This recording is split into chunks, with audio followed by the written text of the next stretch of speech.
As a member of the British Archaeology Association, author and theorist featured on The Curse of Oak Island, I have brought to the table my years of research on the Knights Templar and their repeated missions to North America and their holy island of oaks.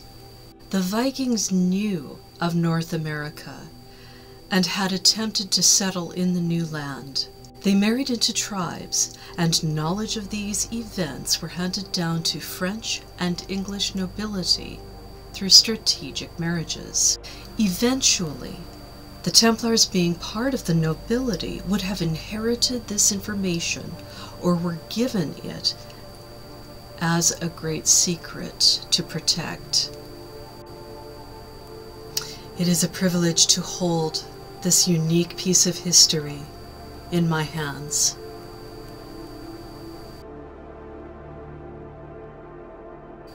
Bonnie sees Earl Henry Sinclair in this statue and has been able to explore the minute carvings and ink drawings created by persons unknown in the long-distant past. She has nicknamed the statue Henry in support of the theory that Earl Sinclair set foot in North America in 1398 and left legends, medieval ruins for us to ponder. Henry is not necessarily attractive as an art object. He is a very masculine piece, and he is festooned with information and hard evidence of his past.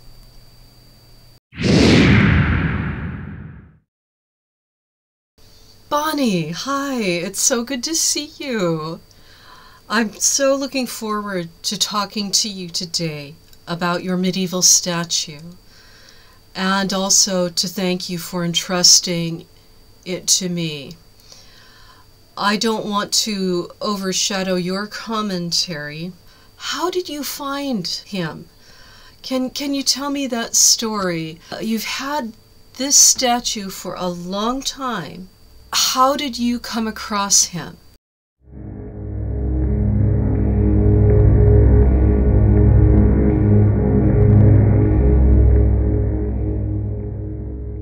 About 7 years ago, I bought a Knights Templar artifact, and on that artifact is a map of Oak Island, which depicts an opening and a chamber that tells where the Knights Templar deposited some of their treasure.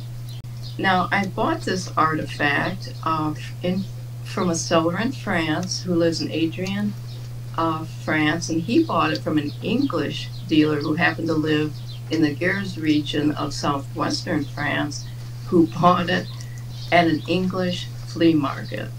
Now, what attracted me to this artifact was not only its age, it's very old, but it was a Knights Templar, cross pate on the back, but he's sitting on a chest, and this chest is draped by his cloak, and it goes around, and the chest is sitting on hand-hewn oak logs, and he's sitting next to a sawed-out oak stump.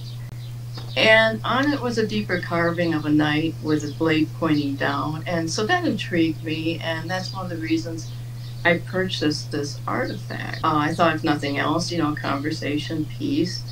And as I was waiting for it to be shipped to me, of course, I'm a curious person, so I decided to investigate this knight with his blade a little bit closer, and I started to magnify this, to look at it, and all of a sudden, all this iconography in ancient Hebrew and symbols, and all came to life on this thing. Now, you have to realize when you first look at it, it's all kind of dark brown. It's a very aged piece showing its age. But there's color in there. The iconography, the beginning iconography is in color. And it turns out that this piece has been encrypted with invisible ink, that it takes a combination of light,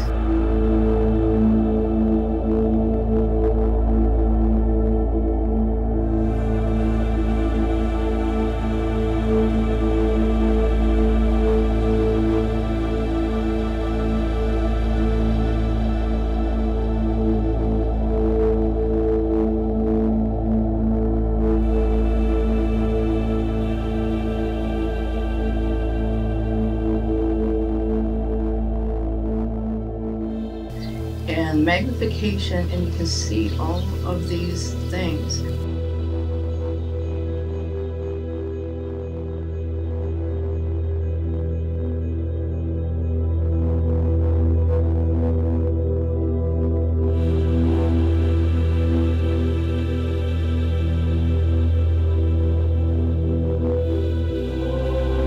I mean, it was so amazing. Honestly, I almost fell off my chair. I've never experienced or seen anything like this before in my life. The artifact itself, with the ancient Hebrew, it actually reads the story in ancient Hebrew. It goes from right to left. It's like hand, eye, heart, like they read. The iconography and the color had to be done by a master craftsman. I mean, you can see eyelash, I mean, the fine points, and it's in miniature. Some of them are, you can put on the head of a pin, others are larger. But it reads from, as I said, from right to left, and it's a kept piece. This artifact has been added to throughout the centuries. You can tell by the different carvings and the adding to, and that is actually on the top of his head, on his helmet or head adornment, I shall say. Now, along the rim, they did a deep carving of the geography, and there's more than one deposit. Oak Island is one. There's two more, which is for another day. But around the rim, which is getting very worn, it's showing its age, but there is ancient Hebrew letters, especially a Y. In fact, I took this to my pastor just to show, to say, can you see what I see? Can you see these things? And he goes, yeah, he was pointing out everything I was seeing, and he goes, oh yeah, that's ancient Hebrew. He says, I don't read it, but this is an ancient Hebrew letter. And on there also are navigational engravings, and this goes around the rim, but it's only around the rim, around Oak Island, and two other sites that they show.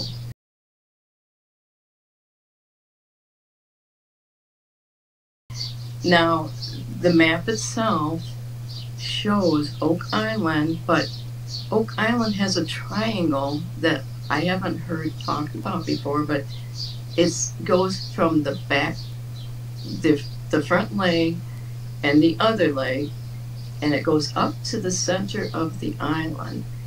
And the tip of that triangle corresponds with Nolan's Cross, where the very end points directly to this opening.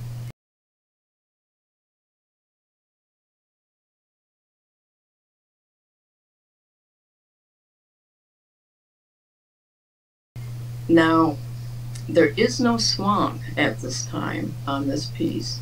There's no swamp, but it does show water there at the center where these treasures are going into it. It's also, what amazed me was when I was looking at Zena Telprin's map, it corresponds with that too, where it says the vault, and that line points right up towards the center of the island. And also on the other side where it says two triangles, or some people are saying December triangle, that matches too. And the December triangle, of course, is constellation. This triangle's on the ground, second triangle, and as above, as below. It matches up. The tip of the triangle also, as I tried to overlay it with Nolan's Cross, there's a road that seems to be going across the center of the island now. But lot 8 and 9 and 27 and 28 is where the cross meets and that opening is. And I mean, it's the most amazing thing I've ever seen. In that triangle, there are little black boats shown there. It would explain maybe why at that time, since there wasn't any swamp, there might have been a road built there.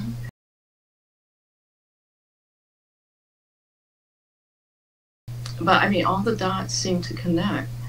Around the other side, it shows, they depict ships coming in on the other side of Oak Island, and they use a white background, and then they inked in like the black ships. And it shows some pathways, and it also shows other geographical areas. There's a Bear's Head that is in Green Oaks, and it shows other pathways and other areas that are for another time. And also on the map, I'd like to say that there's just a little bit of blue residue left. Now, whether they use that to fill in where that carving was, but there's just a little bit left. I mean, it's almost gone. It's just age has taken an effect on that. Now, I'd like to also talk about the body of the artifact. His face depicts a feather, for whatever reason, over his right eye.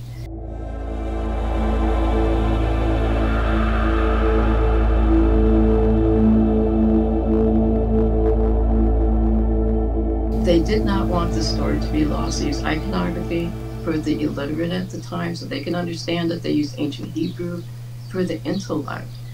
Under his left arm, they depict the opening again that is on Oak Island, and it's beautiful.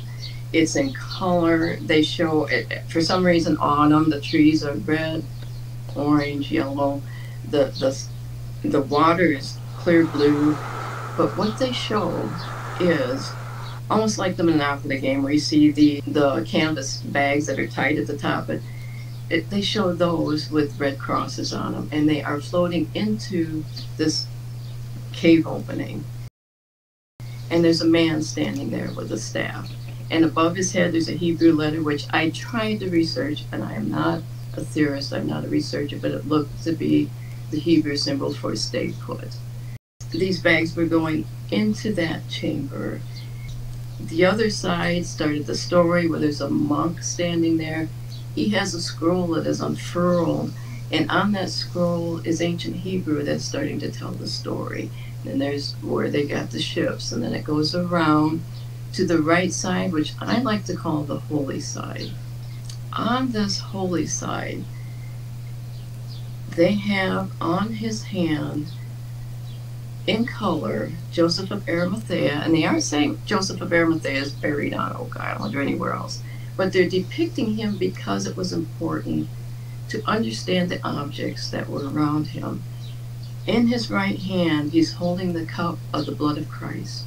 In his left hand, he's holding a dove. There is a sword there. Then there's the menorah.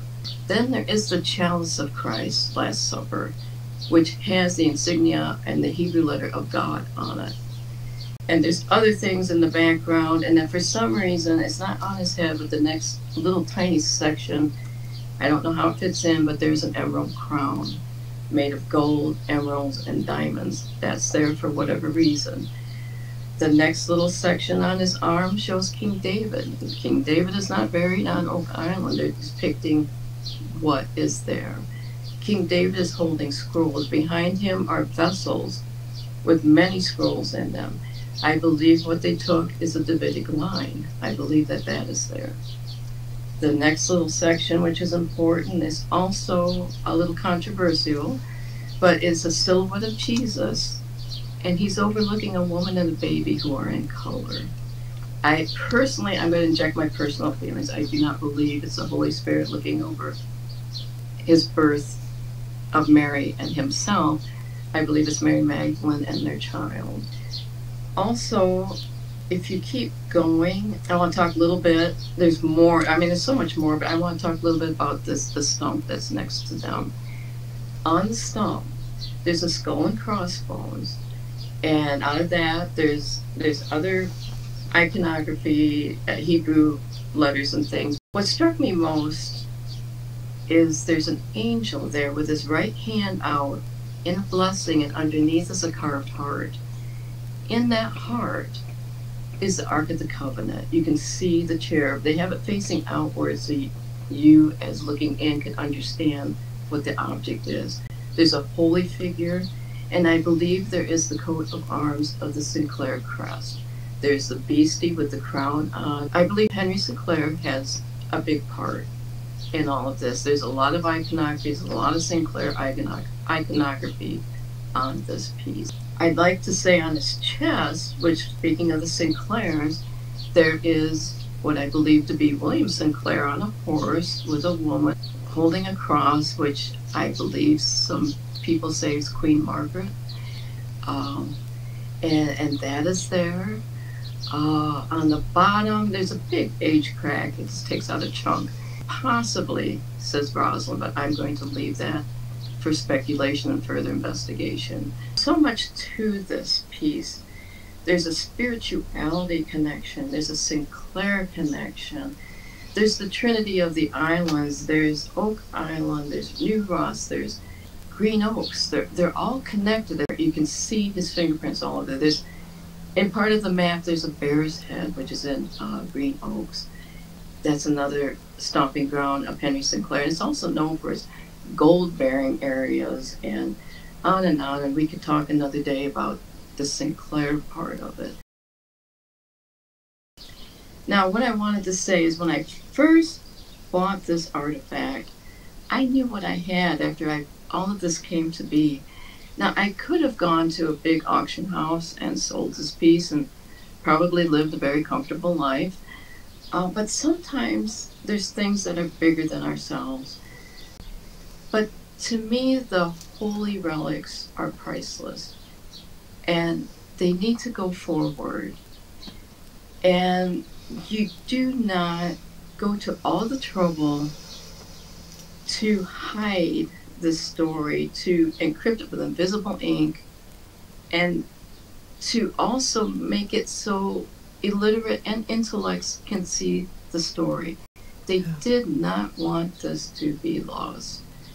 And just the privilege of being able to see something like this in my lifetime is a blessing I will always cherish. And I wanted to thank Gretchen Cornwall for giving me a voice and for her trust in me, and to do this documentary and to bring this forward. This is the most amazing thing that I have ever encountered in my life. And I've said it before, there's a spirituality connection, there's a Sinclair connection, there's so much more. Every milliliter of this artifact has something on it. I confess that I am not a theorist, I am not a scientist, and I am not a symbologist. But because of the iconography, I can understand what is on this piece, and I can understand the importance of what is on this piece. And that was my desire to bring it forward. And Gretchen was kind enough to give it a voice and also to bring it forward. So I want to thank any viewer who's watching this for your consideration, and I thank you in advance. Thank you. I would like to say also about the angel on the oak stump that is next to the knight. The angel that has his right hand out in blessing and the heart underneath it. You can also see in Royston Cave a similar carving with just a hand and a heart. It's there. You can also see it at Rosslyn Chapel with an angel holding a heart. They have used this many, many times, but I wanted to make that connection that it is also in these other sites. Well, it connects with your story and Zena. And it does. They're all connected. It's the Sinclair voyage. And we could go into Sinclair. I mean, oh my goodness. And he did this. This is his fingerprints. This is what the Micmac people, one of the qualities that they admired from Henry Sinclair, that he diverted waterways. It makes sense that I don't know why there was water in the center of the island. Maybe there's none. I don't know if there's even any there now, but there was no swamp. There was water there. It shows it going in, but now there's none, but there's a swamp. I mean, I don't know. It might account for some of the, flood tunnels, I don't know. But I mean, all of that is just, there's so much Sinclair stuff on there. It's just, with Oak Island, say the truth. Prayerfully they'll look, and, it's in God's hands. Basically always has been, in his timing, and go from there. But what is your theory? Do you think that this piece was taken to Oak Island and then brought back? What do you think? How did this happen? That's why I'm asking about the provenance. Where did the flea market get this thing from? That would tell us who. Now, I've corresponded with him before and asked him about the camera and stuff, and we've had a nice relationship where he he used to live very close to Rosslyn Chapel, and then he moved a little bit farther away. But he no sent me. freaking way. I know he did. He used to live close to Rosslyn Chapel, but he used to send me. He would go on like vacations, and it would be in. He knew I liked these cathedrals. He'd show me pictures inside where they had, you know, and maybe nativity set out stuff. I mean, it was really nice. And he's a really nice guy. And his sight was down like forever, and I thought maybe he didn't survive COVID, maybe, but I see it's back up, and I could try to contact him again. Now, I believe, you asked me my theory. I've always believed, I know it's made of red oak. It's very dense, it's very heavy, as you know when you pick up the piece. It's a little guy, but he's got some heft to him. I believe somehow that the wood came from Oak Island. I don't really believe that that's a carving of Henry. And I don't think that the Knights Templar sat around that time to carve themselves. I believe whoever did it was doing the carving of the knight, trying to tell the story. And the Sinclairs are included in that story in the iconography. But I believe that because of the sawed-off oak, they took the detail to do the hand-hewn logs, just like they found in the beginning with, you know, the logs, and then the chain, they kept going down when the McGinnis boys were, you know, discovering that, and the logs that they used underneath that Oak Island keeps bringing up. I believe that they took part of that somehow, the wood from Oak Island in their travels back to England or Scotland, and this was carved and done. And somebody had to know an awful lot about the Sinclairs. Somebody had to know the Templars. Somebody had to know the story, and to go to the trouble to have masters, you know, encrypt it with ink, and to you know, who in the world knew back then the alchemy to, I still don't even understand it, how you can do something so small and yet hide it where the visible naked eye cannot see it, and knew enough to use light. And like I told you the story about, I believe the African oaks are sacred to the Templars because of the cross of Jesus. We talked about that, the chenille and the little you know, insect that has the red dye, and it connects with the scriptures, and also with Africa, with the only two places you can find them are on oak tree and in Africa on cactus. And you have red and white, you have the Templar colors. It was sacred to them. So there's not a mistake why they used red oak in carving this knight. They used it on purpose. They could use they used that for a specific reason. And that's why I think it came from the island. And I believe they made many trips to the island. They knew about it. But I believe, just like you see in, oh gosh, Jerusalem and all these other Templar fortresses and stuff, tunnels. They just didn't make a little pit or a little cave. They made tunnels that ran for miles. I mean, the architect, they knew what they were doing. And I believe the tunnel systems run all through that island. It's just the opening is here.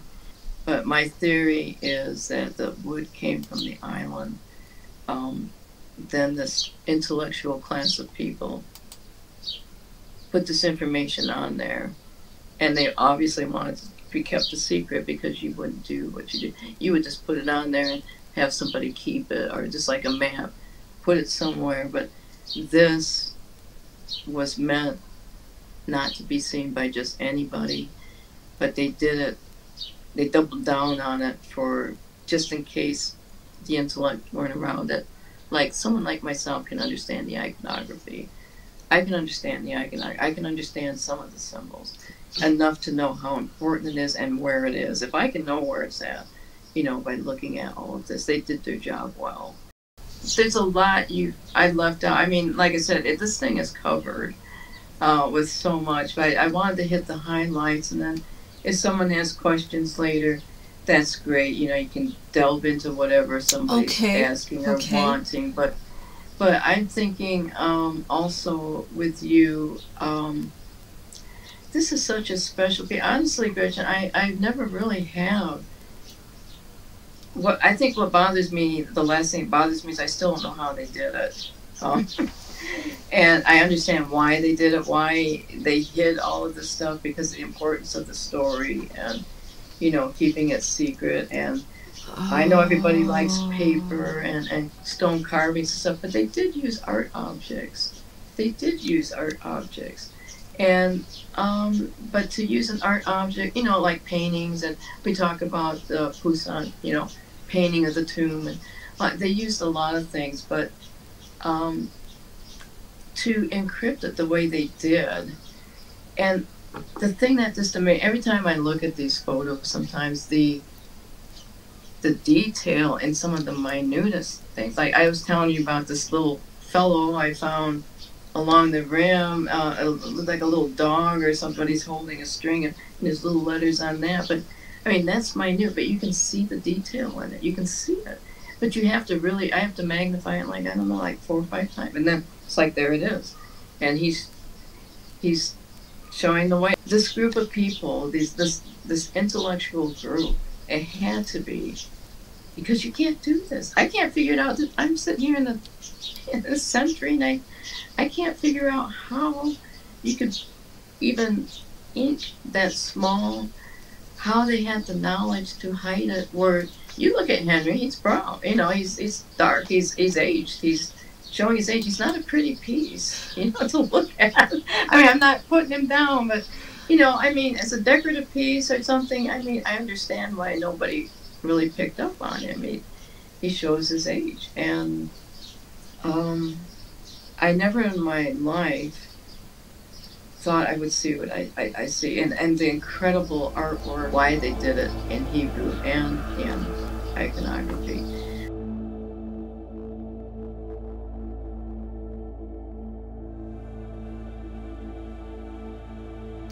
Bonnie, thank you so much for your time, your information, your inspiration, your quality of assessment. This is a fact-finding journey as well as a mystical journey.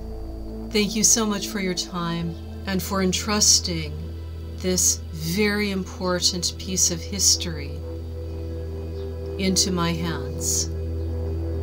Thank you.